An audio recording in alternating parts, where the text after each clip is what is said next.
Hai, selamat pagi, salam sejahtera bagi kita semua. Sesuai kata pepatah, tak kenal maka tak sayang.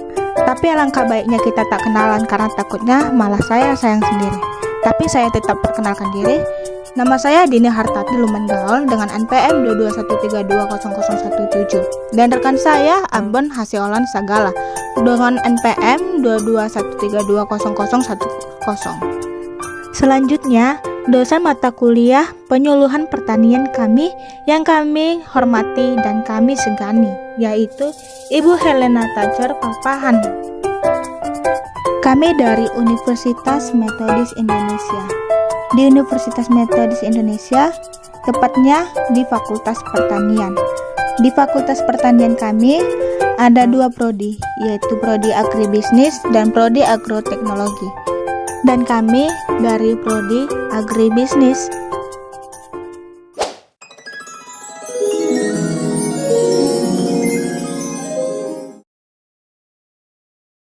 Dinamika kelompok. Nah, menurut KBBI, yaitu gerak atau kekuatan yang dimiliki sekumpulan orang dalam masyarakat yang dapat menimbulkan perubahan dalam tata hidup masyarakat yang bersangkutan. Di era reformasi ini, banyak berbagai program pembangunan yang menggunakan kelompok sebagai media aktivitas untuk mencapai tujuan pembangunan. Sejak keberhasilan pembangunan pertanian yang berbasis massa dan kelompok di awal era Orde Baru, yakni melalui BIMNAS, IMNAS, kemudian INSUS dan Supra INSUS,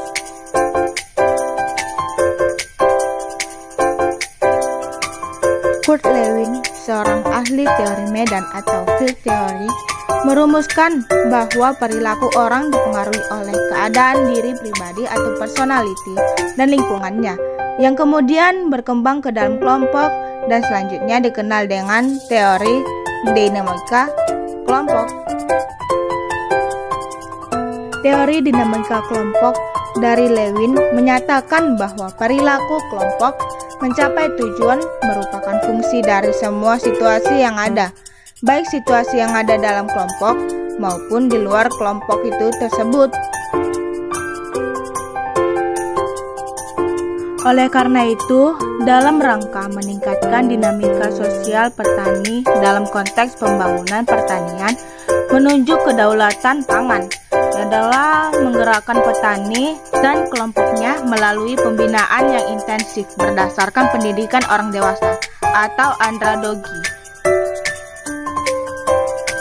Berdasarkan pedoman pembinaan kelembagaan petani Kementerian Pertanian, maka konsep dinamika petani dan kelompok tani untuk meningkatkan pendapatan guna mewujudkan kedaulatan pangan digambarkan sebagai berikut.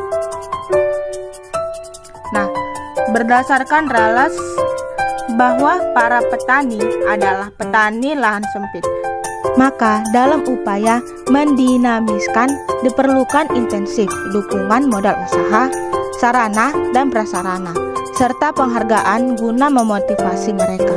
Para petani sebagian besar adalah petani kecil dan merupakan peasan.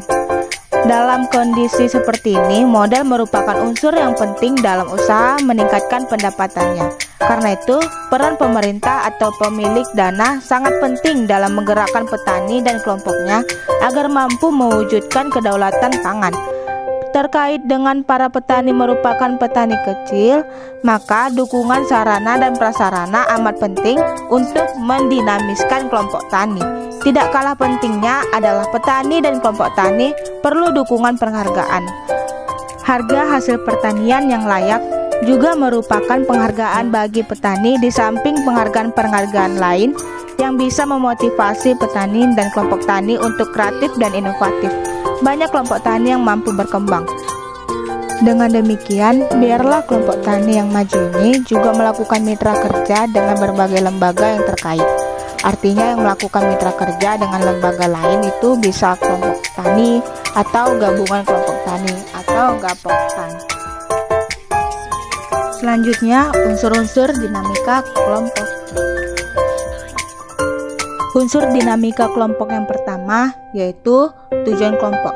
Tujuan kelompok yaitu apa yang ingin dicapai oleh kelompok. Dilihat dari kaitannya dengan tujuan-tujuan individu atau anggotanya.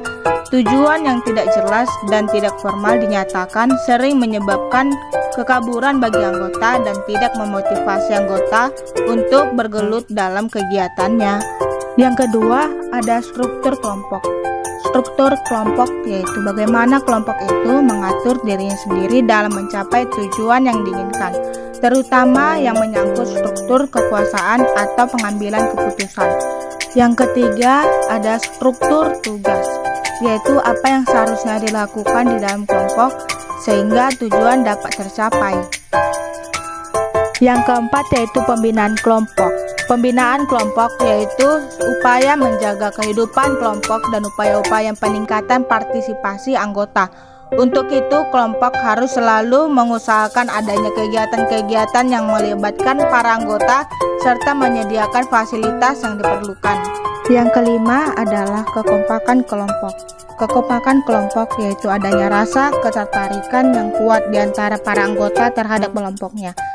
Yang keenam itu ada suasana kelompok, yaitu keadaan moral, sikap, dan perasaan yang umum terdapat di dalam kelompok.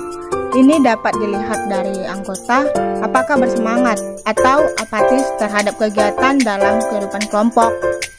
Yang ketujuh, adanya tekanan terhadap kelompok, yaitu segala sesuatu yang dapat menimbulkan ketegangan di dalam kelompok yang diperlukan untuk menumbuh kembangkan kedinamisan.